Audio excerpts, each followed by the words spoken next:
Fridge খুলে দেখি আজকে কোনো মাছ নেই, খালি এক টুকরা মাছের মাথা আছে।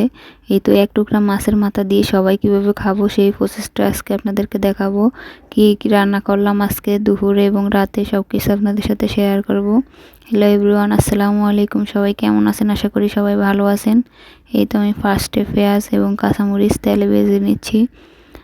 আর আপনারা কে কোন জায়গা থেকে আমার ভিডিওটি দেখতেছেন অবশ্যই কমেন্ট করে জানাবেন। আর যদি আমার ইউটিউব চ্যানেল থেকে দেখে থাকেন অবশ্যই ইউটিউব চ্যানেলটি সাবস্ক্রাইব করে রাখবেন। আর যদি ফেসবুক পেজ থেকে দেখে থাকেন অবশ্যই পেজটি ফলো দিয়ে রাখবেন। এই তো আমি এখানে কাঁচামরিচ ব্লেন্ডার করে রাখি, ওটা পেস্ট দিয়ে দিলাম এবং আদা রসুন পেস্ট দিয়ে দিলাম। এগুলো সবগুলা কিছুক্ষণ ভাজা করে নিব। আর আমার যে ফেসবুক পেজটা আছে আপনারা যদি ওখান থেকে দেখে থাকেন এই সেম নামে আমার একটা ইউটিউব চ্যানেল আছে, অবশ্যই যাবেন, ঘুরে আসবেন, ভালো লাগবে অবশ্যই। তো আমি এখানে হলুদ গুঁড়া, মরিচ গুঁড়া এবং লবণ দিয়ে দিলাম ধনে গুঁড়া সহকারে। একটু কিছুক্ষণ ঢাকনা দিয়ে এটা কষিয়ে নিব। শখ করে একটা ফেসবুক পেজ খুলছি যেন সংসারের কাজের ফাঁকাফাঁকি একটু সময় কাটাতে পারি। আর এখন দেখি সংসারের কাজই ফেসবুকের পাশাপাশি ফাঁকে করতে হয়। এই তো আমি এখানে এক পিস মাছের মাথা দিয়ে দিলাম। আসলে এটা পাঙ্গাস মাছের মাথা, এক পিস মাথায় ছিল। তো এটা কীভাবে রান্না করে সবাই খাবো সেই চিন্তা নিয়ে পড়ে গেলাম আজকে। তো তার জন্য বাসায় বেগুন আর মোটা ডাল আছে, ওগুলো দিয়ে আজকে রান্না করবো এভাবে। আপনারা কারা কারা মাছের মাথা দিয়ে এভাবে রান্না করে খান, সবজি ডাল মিক্স করে, অবশ্যই কমেন্ট করে জানাতে পারেন। ফেসবুক এমন একটা প্ল্যাটফর্ম, এখানে যে আপনি অসুস্থ থাকবেন বা বেড়াতে যাবেন ওটা ফেসবুক বুঝবে না। একদিন ভিডিও না দিলে বা 2-3 দিন ভিডিও না দিলে একদম রিচ লাল করে দিবে, একদম রিচ ডাউন হয়ে যায়। কি একটা অবস্থা বলুন।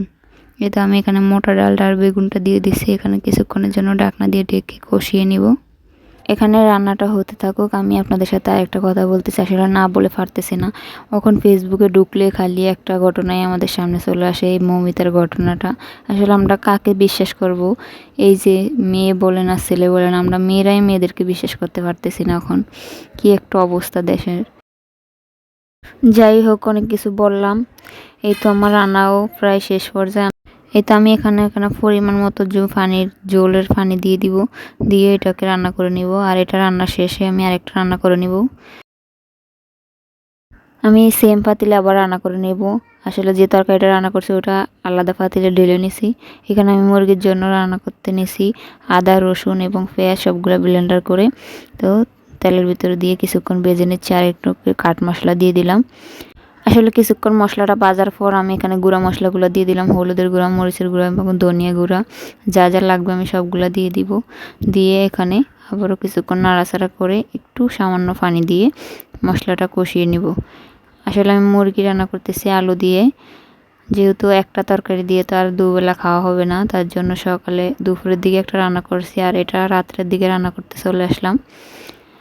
এতে একটু সামান্য পানি দিয়ে আমি ঢাকনা দিয়ে কিছুক্ষণের জন্য ঢেকে দিব। তো অনেকক্ষণ পর ঢাকনা খুলে নিলাম। এখানে আমি মুরগিটা অ্যাড করে দিব। মুরগিটা দিয়ে আবারও কিছুক্ষণ কষিয়ে নিব নাড়াচাড়া করে। আপনাদের কার কার সাথে এই ঘটনাটা ঘটে? এমনি সময় কোনো আওয়াজ পাবে না, যে বয়স দিতে আসবেন সাইডের আওয়াজ বেড়ে যায়। এই তো অনেকক্ষণ কষানোর পর আমি এখানে রাঁধুনি মুরগির মশলাটা কিছুটা দিয়ে দিলাম। দিয়ে আবারও কিছুক্ষণ নাড়াচাড়া করে এখানে আমি আলুটা দিয়ে দিব। আলুটা দিয়ে আবারও কিছুক্ষণ কষিয়ে নিব। কষিয়ে এভাবেই রান্নাটা শেষ করব। আজকের ভিডিও অনেক বড় হয়ে গেছে, সবাই লাস্ট পর্যন্ত দেখবেন অবশ্যই।